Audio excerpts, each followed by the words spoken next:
ką girdi Giedrius Tamkevičius, gali tai leisti savo ir smūgis į vartus 1-1. Štai toks Dominyko Garkevičiaus įvartis. Laureato žodžio įvartis. Įvartis atrodytų tarsi iš nieko.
Savienas aišku, tai tokios progos nepraleis niekada.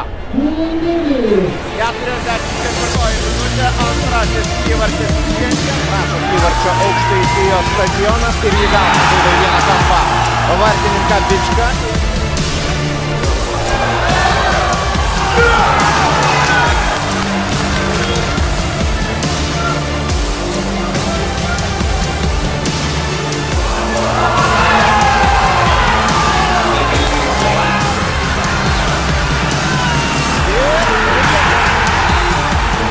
Dominikas Garkevičius pasirodęs aikštėje antrajame kėlinyje siunčia kamuolį į vartus.